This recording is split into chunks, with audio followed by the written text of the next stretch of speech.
Welcome to Practical Shamanism. I'm Katie Weatherup. I'm a former engineer with 20 years of experience working as a shamanic practitioner, and I hope to help you to connect to your personal power and magic and to support you in living a really good life that just keeps getting better. Thank you so much for joining me.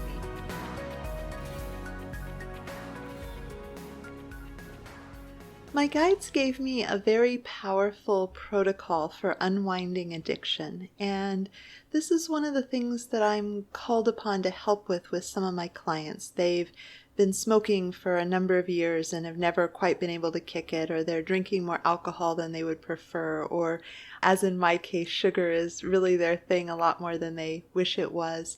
But there's some sort of a numbing strategy that has bad health consequences that they haven't been successful in wrangling. And there are lots of ways of addressing this because it's a rather universal human problem. I do know a few people who just don't have addictive tendencies. They have other stuff they're working with, but I'm always so impressed. I'm like, wow, you don't have an addictive personality at all. And as humans, with all of the original design from when we're hunter-gatherer people, there are these chemistry hacks that get us to do things that were on the side of our survival. So we have all these reward centers in our brains for doing things that were likely to enhance our survival and our well-being and the possibility of our children surviving and our ability to procreate, because the humans that survived became our many times great-grandparents. So that was what got reinforced as the humans that were most successful. So it's really interesting to kind of geek out on which humans of all the different branches were the ones that actually became our ancestors. And so we have a lot of rewards for eating foods that back in hunter-gatherer times would have been super helpful. We didn't have modern processed sugar, so sweet meant go pick blueberries, which is kind of a lot of work, but you were going to do a lot better if you were motivated, in addition to the pleasant taste, with the happy reward chemicals that happened when you ate blueberries. And so even if you were tired, you were motivated to go and do that.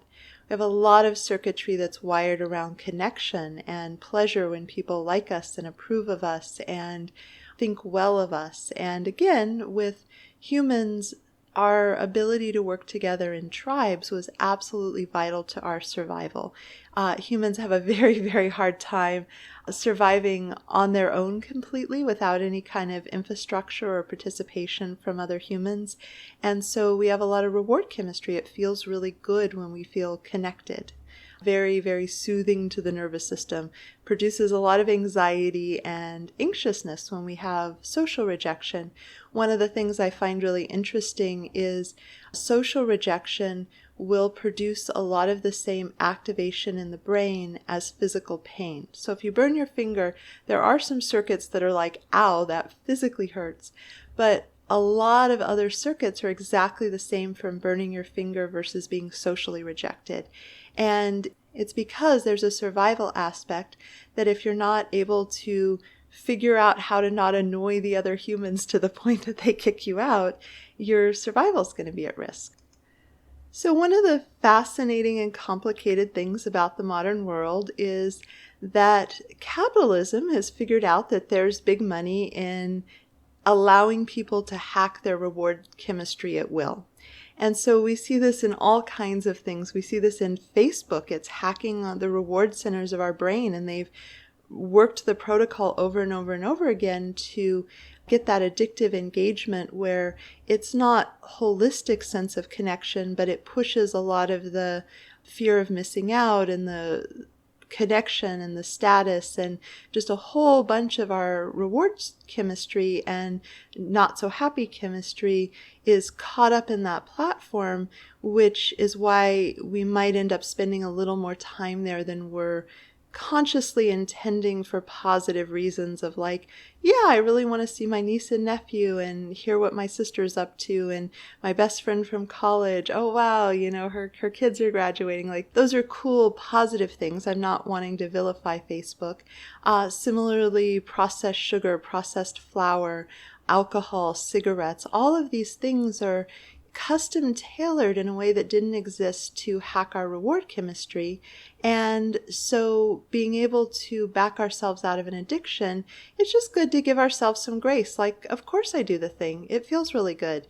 And if it didn't have negative health effects, like how awesome is it to be able to literally push the button and get the positive chemistry? It's really nice. A lot of times the stress and anxiety and tension of the modern world puts us out of whack. There's a lot of people who find that it's most supportive to be on, some kind of a medication to help balance their chemistry. There's a lot of people reaching for that, and it's interesting 'cause there's a lot of charge around using antidepressants and such, but I've worked with a number of clients and the guides have said, yeah, let's totally do the soul healing, but it's not healthy for you to be miserable all the time. It's really, really, really stressful for your body. So there's no shame. There's no downside to a short-term medical intervention. They're clumsy. They're imperfect.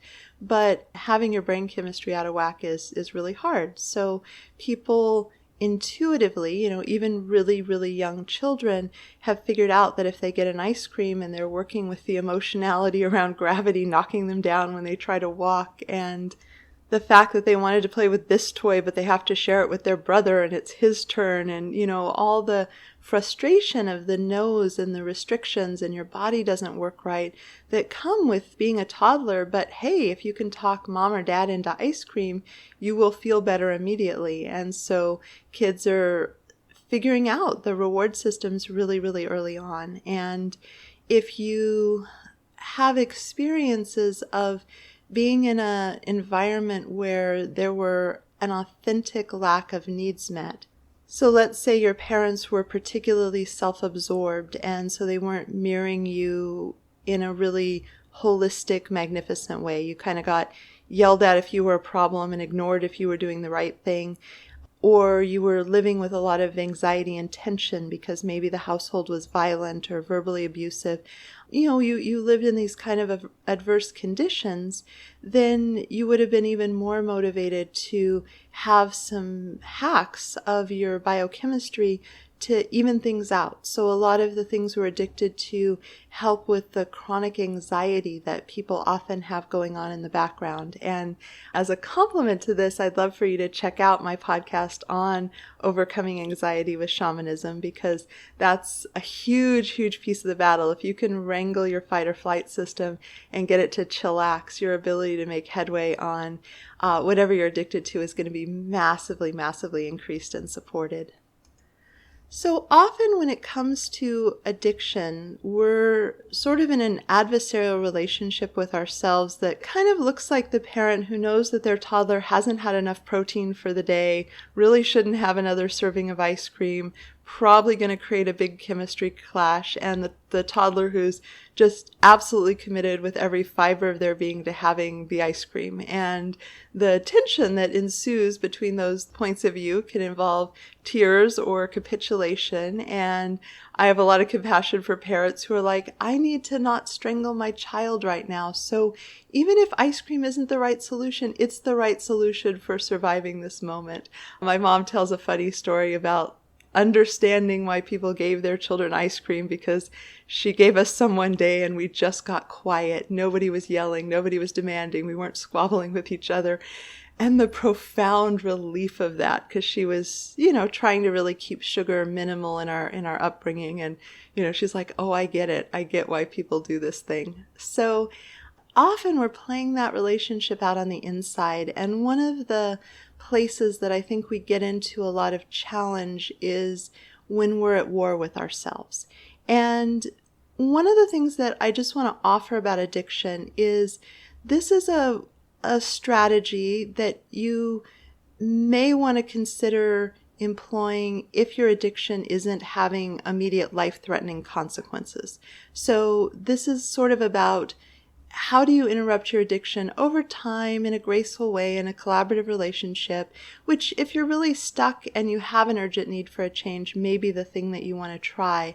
But I would offer that for some cases when there's a lot of urgency, like, you're going to go to jail if you get caught using this drug again and you're really addicted to it, more discomfort and intensity around interrupting the addiction may be something that's really wise. So if you're not at an acute place where your health is rapidly declining, but it's something where, you see the writing on the wall, long-term smoking doesn't lead to a good place.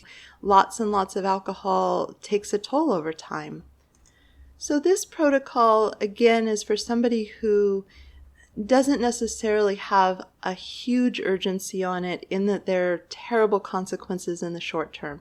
And again, you can play with this if you are in that situation, but there's just a invitation if something really is, if the train's about to go off the track, there's an invitation to say, yeah, I think I need to get more focused help and maybe be in a program and maybe approach this in a way that even if it's super uncomfortable in the short term, it's worth going to the mat with myself for this. If you had a child that is just trying to manage their emotionality with ice cream, that's one thing. But if your child has childhood diabetes, you might put up with more tantrums and sobbing as a responsible parent. And so when it comes to working with ourselves, that's just kind of a caveat on assess how urgent it is to address this. And this is meant to be a very gentle easing away from the addiction. So you're not forcing it away from yourself. You're collaborating with yourself to come into a new relationship. And so one of the pieces that this protocol that my guides gave me relies on is the fact that humans do a lot of things on autopilot, and that's by design. It takes a lot of brain capacity to think through every choice. And so the hunter-gatherer who saw blueberries and started putting them in their mouth, there wasn't a lot of thought. They're like, oh, blueberries, I like blueberries. Blueberries are good. Yay, blueberries. They would feel happy. They went on their way. It was good for them. And when it comes to some of these biochemistry hacks, we often have a default setting where we just do the thing. Like if you usually have 2 cups of coffee, which I do, I don't stop and go, did 1 cup of coffee do it? Am I alert enough for the day? Do I really need a second cup of coffee? I just go and make my second cup of coffee. And that's totally fine unless you're doing something on autopilot that's not so good. And this is one of the things I noticed working at home is on the way to my bedroom where I lay down to do the shamanic journeys and my desk where I talk to people and take notes and work on my computer, I walk past the kitchen and there are chocolate covered almonds in the kitchen, and I would just go by and grab a couple, and then I'd grab a couple more and I'd grab a couple more. And the net result was a lot of chocolate covered almonds in the course of the day. And so the all things in moderation was not applying to my eating of sugar in that case, but it wasn't something that I thought about. It was just that chemistry of like, oh, I'll get a little boost of energy if I do the thing. And so we want to interrupt that pattern, and preferably in a way that doesn't involve an internal meltdown, because at some point you may end up with a really kind of white knuckle fight with a part of yourself, but the more that we can collaborate with ourselves, the better. And the truth of it was, I was a much more emotionally and psychologically stressed child and teenager and into my early 20s. And that had to do with being massively energetically sensitive and having no idea that I was and no capacity to shield. So I was overwhelmed to the point of being dissociative with people, which meant I never learned proper people skills, which meant people were annoyed with me a lot of the time because I was socially clumsy and awkward, and our society is not very compassionate about that. And I also had a really strong personality, so it wasn't like I was just quietly hiding in the corner. And I was psychic enough to know when people weren't enjoying me because I had the sensitivity to energy, but I was clueless for what to do about this. So lots and lots of stress in young Katie's existence. So sugar was a really good hack for dealing with the bad feelings that were coming up. The chemistry that says you're messing up social engagement, this is bad. I could offset that. And so sugar was a really big piece of my coping strategy. But then I went to therapy and I got deep soul healing with shamanism, and I learned better people skills and all kinds of good things. And so the need for sugar, what it was providing, wasn't the same as I was when I was much younger. And this is one of the first places to review, is we sort of have this like, it's going to be really bad if I don't have the glass of wine. It's going to be really bad if I don't have the cigarette. It's going to be really bad if I don't have the sugar or the chips or the whatever. Oh, tension, tension, tension. And yet, if you've grown and healed and are an adult who, are able to choose the people that you spend time with to a much greater degree, and, you don't have the helplessness of a child, your ability to have emotions come up and not have it be the end of the world is massively greater. So you have this freedom where, the default is to reach for the drug of choice, and the desperate need of what the addiction provided may not be there in the same way. So I talk with people who've had long-term drinking or drug habits, and the guides totally show me that there's a really good chance they would have committed suicide if they hadn't had something to take the edge off. Humans get really panicky when our emotional activation exceeds our container, our ability to hold space for it. So I've invested in really expanding my container. But there's not a lot of opportunity for that when you're 7. You can't meditate and build a psychological container. We gravitate toward the things that are available to us. So if you have woods to go hang in, you probably do, but a lot of children don't have that option. And so we don't have the ability to be like, I've got big emotions stirred up, but I've got this, I've got me, I know how to work with these. And when we hit that edge of, I don't even know what's going to happen with the bigness of what's moving through me, there's a need to interrupt that is a level of desperation. It's similar to what comes up when someone is massively hungry or incredibly thirsty or exhausted, where all else goes away in terms of the urgent need that they're meeting. And similarly, we all seem to have a lot of panic about big emotionality. And so the interrupt is something that may have really served us well. There can be a lot to be said for having a mechanism when energy gets too acute where we interrupt. And so there's an invitation to really honor the underlying positive thing that you were working to achieve by self-medicating with whatever you were addicted to, and recognizing that it just may not be a contemporary need. It may be something that's habituated and on autopilot.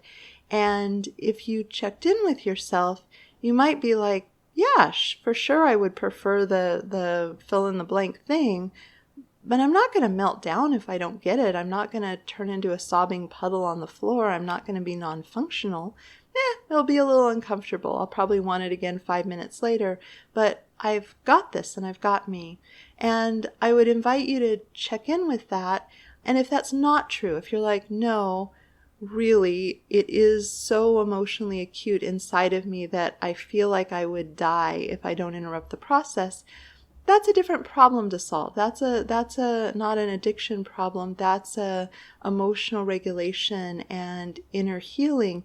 And that's where working with someone like me who can do some soul healing, or a therapist who can help you, is really a good next move, because we don't want to take away the stabilizing coping strategy unless it's going to cause immediate and acute health problems before we address the underlying ability to be okay with a little bit of an emotional storm. So just take note of that. This is a good opportunity to self-assess whether being uncomfortable because you didn't numb an emotion with a drug of choice would be debilitating and terrifying, or whether it would be like, it's inconvenient, I'd rather that didn't come up, but upon sober review, I've got this. If I'm really in my mature adult self, it would be okay. It might not be pleasant, but I'd be able to handle that. And so before we delve a little further into the actual protocol, I just want to invite you to have massive self-compassion for yourself. I want to see the I want to invite you to see the positive needs that you've been endeavoring to meet with your drug of choice that you would like to come out of relationship. You're like, wow, it was a good relationship until it wasn't, and it's time for us to break up and go our separate ways. And gosh, I'm kind of bummed about that. I went through a 90-day process where I'm like, yeah, I'm just going to really cut out almost all the sugar. I wasn't like, no, I'll never have ketchup, but almost all the sugar. And I was kind of bummed because I felt really, really good. It wasn't just a psychological, emotional kind of thing. It was affecting my body. And I was sad because I'm like, the whole like, I'm just going to take a break and we're going to get back together isn't looking like it's as good an idea as, I was imagining that it would be. So really being compassionate with yourself, recognizing that different people have different degrees of reward chemistry. I am super bummed that I do not have better reward chemistry for exercising. I have reasonable reward chemistry for exercising if I'm really consistent, but I know people who get awesome chemistry, really, really, really good chemistry. And they are sulky if they miss a workout. They long to move their body because it's going to make them feel so amazing. And I just don't get those kind of rewards. And there are other people where the rewards for alcohol or cigarettes or sugar are just massively higher, and they can chart that with a genetic profile. It doesn't matter how good or bad your reward chemistry is for your drug of choice. We can still work with it. It's just, again, another point of self-compassion. If you get really good chemistry with the thing, you were adaptive. You found a way to hack something.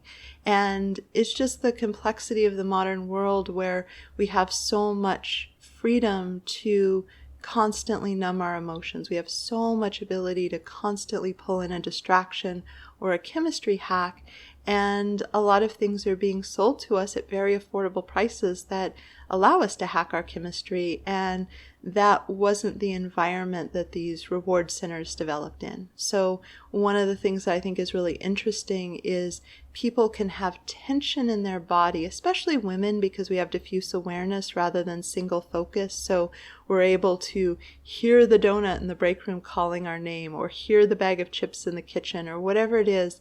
And if we're anxious and we're tense, our instincts are screaming at us to go eat that, because if we're tense, they believe we're going to have to deal with some kind of fight or flight actual implementation. We're going to need to run away from something or fight something or respond to a threat. They don't understand like the complexity of, this vendor's late with this project and it's going to mess up the whole flow and I need to redo the whole project management. Instincts don't know that. They're like, there's adrenaline and cortisol in your body. Something bad is on the horizon.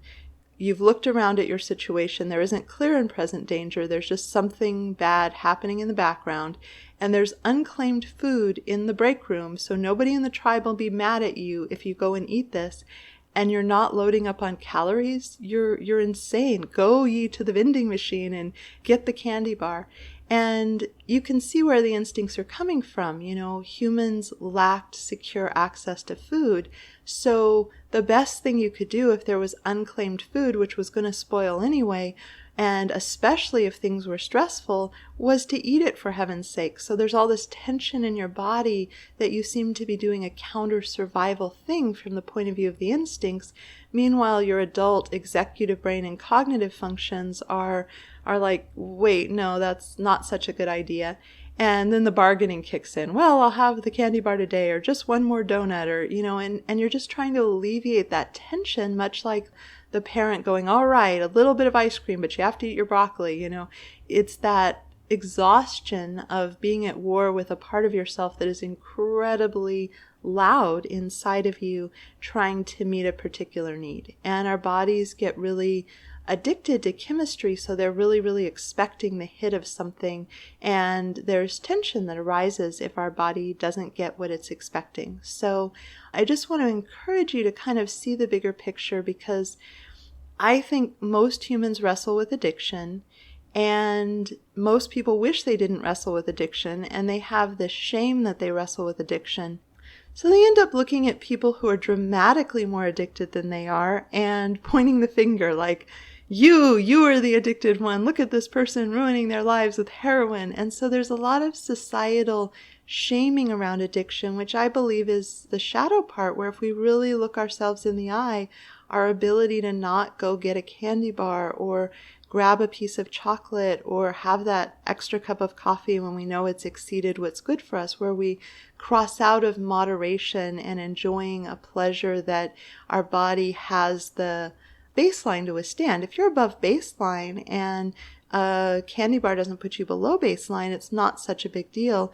But if you are starting to be close to, not above threshold, not above baseline, and by that I mean your health is all balanced. So if you've got that tickle in the back of your throat that you might be coming down with a cold, drinking half a bottle of wine or binge eating a bowl of ice cream is going to be a lot more disruptive, because your immune system's already working and you're making it harder for it to have the resources to fight off the illness. And again, I think people are very addicted, very much wrestling with this part of themselves, and it can become very painful to look at. And so people project their judgment outside, which means there's just a lot of narrative in our culture that's incredibly unkind and cruel and shaming about addiction, treats people like they're weak or they're bad or so on and so forth.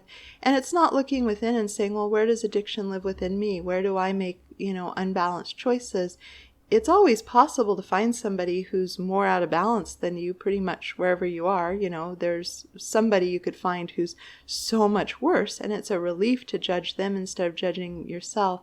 But the result is that I think in terms of really cleaning this up within ourselves, we have to overcome the stigma around looking at the fact that, wow, it's a lot more of a challenge than I thought it was to not grab the chocolate almonds. There's an acute tension inside of me in attempting to disrupt that behavior, and that's not how I want things to be working. I had planned to work on this thing, and oh my goodness, I just spent 30 minutes on Facebook, and it wasn't satisfying or focused or consuming content I really wanted to consume. It was just random scrolling.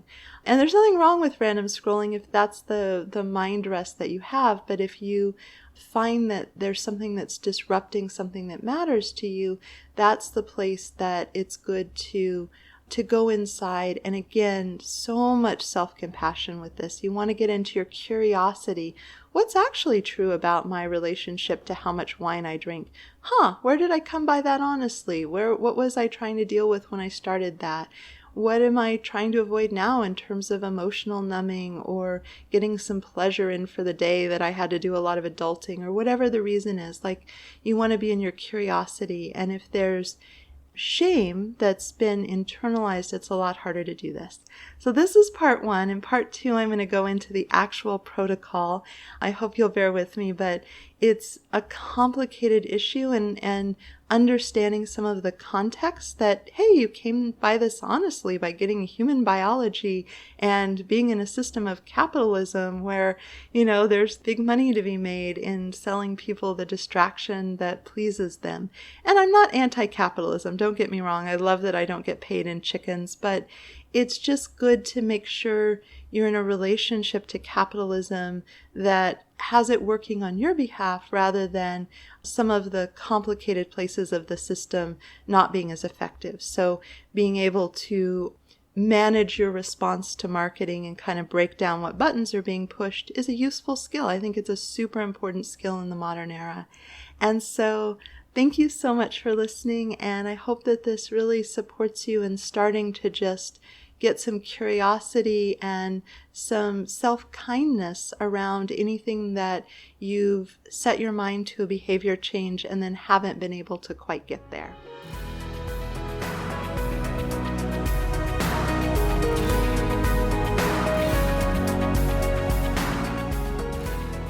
Thank you so much for joining me. To learn more about me and my work, please visit my website at handsoverheart.com. There you can join my mailing list for access to free bonus content in the members-only area. If you've enjoyed this, please consider subscribing and leaving a review. It would help me out a lot. Also, a special thank you to my patrons for your support. You offer me the time freedom to work on passion projects like this one. If you'd like to receive personal shamanic support from me and my team of guides, please consider joining my Patreon community. You'll find the link below. And again, thank you so much for listening. This is Katie Weatherup, wishing you wholeness and happiness.